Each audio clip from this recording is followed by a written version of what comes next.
Michigan's Morning Show with Michael Patrick Shields. Michael Patrick Shields is on the air. Good morning, world. Good morning, Michigan. A very pleasant Thursday to you. It's Michael Patrick Shields. You know by now that we are at the Detroit Regional Chamber Policy Conference, the lobby of Grand Hotel on Mackinac Island, brought to you by Blue Cross Blue Shield of Michigan, Clark Hill, AARP, Family Resource Centers, and Health Partners. And speaking of health, let's bring in the CEO of Blue Cross Blue Shield of Michigan, Mr. Dan Lepp. How are you? Michael Patrick, how are you? And a shout out to Patrick Lepp in beautiful downtown Hazlet watching us on Fox 47. He's looking out at the lake, and then he's looking at the television, and he brings our demographic way, way down. That's right. The average age just went down to probably by 4 or 5 years. That's well, you know, the scary thing is somebody said to me the other day I was wearing a red blazer. You've seen me wear that on television. They said, you know, you're on in the morning in that red blazer. You kind of look like Captain Kangaroo. Was that an insult or a compliment? Oh, no, that's a compliment, That's Michael what I Patrick. thought. The only thing missing would be Tom Terrific then, right? Or Mr. Green Jeans. The Attorney General of the state of Michigan, laughing along here with us too, Bill Schuette. Thanks for being here this Well, good morning, Michael Patrick. You are the ambassador to the world, and it's nice you're holding court here in the Grand Hotel in Mackinac Island, my friend Dan Lepp. I haven't heard Tom Terrific in a long time. Yeah, see, that's what we do around these parts. Yes. Thanks for being here so early. Are you amused or disturbed by this Anthony Weiner story? You know, it seems like these days with the internet and the Twitter and, you know, there are all sorts of crimes now that are being committed that we don't even know if they're crimes or not. Well, this guy's obviously stupid and basically obscene and showing poor judgment. And taking that issue aside, we have a Michigan Cyber Safety Initiative where we try to go across the state and work with schools and parents to talk about the perils of the internet, because the internet and computers are a marvelous thing. It really does open up the world, but it also opens up the world to your home. And there are predators out there that is just as vicious and just as nasty, mean, and unlawful, who would forcibly enter your home, who attempt to, at times, forcibly enter your home through the internet instead of a window, what have you. So the Cyber Safety Initiative, Michigan CSI, we have is important, and it just shows that you have to be careful for some, poor judgment, excessively poor judgment, like we've seen in this Weiner case. He was really doing some fancy dancing yesterday. I mean, from a PR standpoint, it seemed like he wanted to get out in front of it. He made himself accessible. He talked to Luke Russert and Wolf Blitzer, but his answers were so vague. And he used the word with certitude. I can't say with certitude that isn't a picture of me. And so... Well, you know, it's... I think Dan and I know how to spell it. Not only no, that, General, I'll refer to you because I don't know that I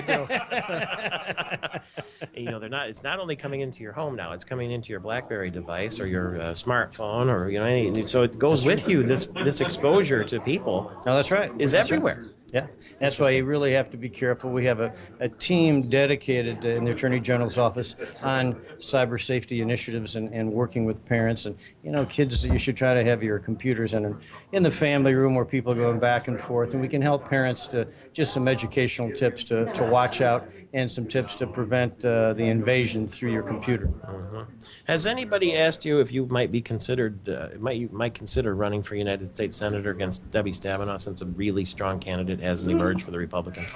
Well, good morning, Michael. It's so nice being with you. The Republicans will have, I think, a very strong candidate for the United States Senate. I'm going to be Michigan's Attorney General for the next 3.5 years. I'm going to extend my contract for 4 more, serve as 8, hopefully, and that's my mission.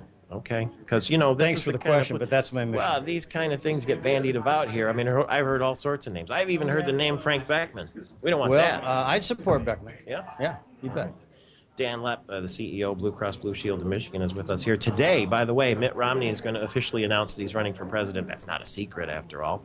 And all the time he spent here on Mackinac Island when his father was governor, right down the street here. One of the issues that he's going to have to deal with is the health care program that he put in Massachusetts.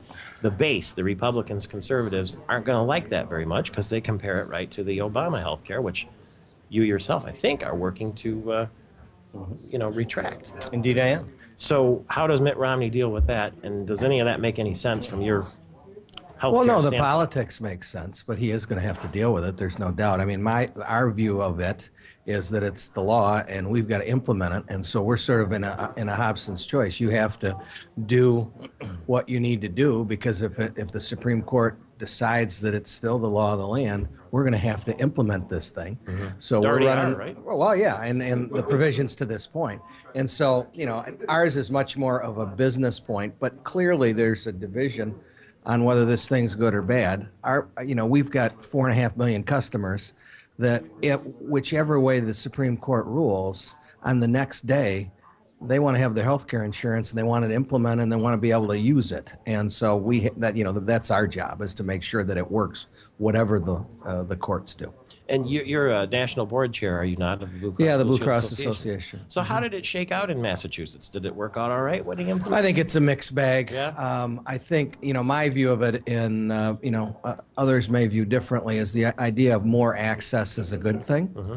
But, and you and I have talked about this a lot, that this law didn't deal with cost and quality very much at all. And in the end, when you're up towards 17% of the GDP on healthcare, we have to deal with cost and quality. And that didn't do it at all. And, the private sectors doing the entrepreneurial side job on cost and quality. And so whether this thing is ruled legal or illegal, there's still an issue with cost and quality. What's a Hobson's choice? A Hobson's choice is either or, Michael Patrick. Simple as that. Why That's- I Hobson? think I think, that's you know what a Hobson's choice is? It's like certitude. That's what it's like. Look at that. Everybody's taking notes. I can this spell morning. Hobson, though. You introduced the governor yesterday, didn't you? No, I do that Friday morning. Friday morning. He's spending all 3 days here. Brooks Patterson said that when he arrived on the island, there would be people throwing rose petals. He's on a real high. Do you agree? Oh, absolutely. And I think I'm having chaired this conference about 3 years ago. The fact that you have the governor's actively, really actively in this is really good. It's great for the business community. I think it's great for the governor and his staff. And so this is all good. And, bottom line is, no matter what cards, and I've known Bill Schuette a long time, and I think he'd tell you the same thing, no matter what cards are delivered to you, as an elected official, your job is to execute. And nobody can argue with the point that he executed and did what he said he was going to do. And Dan's right. It's a new day in Michigan. We have a new team, everyone committed with one job, one goal, and that is to rebuild our state, making sure we have less taxes, less government, less spending, a whole lot more paychecks, a whole lot more jobs, and a whole lot more freedom. So that's the direction of the team. The governor's just doing a tremendous job. One thing on Romney, he's a tremendous guy. He's clearly the front runner. Yeah. And Michigan, I think, will have a huge support for him. The Obamacare is an unconstitutional federal mandate that is attempted to be imposed across America. I'd like to have a president who would give waivers to 50 states instead of giving waivers to 50 of Nancy Pelosi's favorite restaurants in San Francisco. And so Let us decide. I think in the end it'll be all right. Thank you very much to both of you. See you around. You bet. Thank you. All the best. Bill Schuette and Dan Lepp. It's Michigan's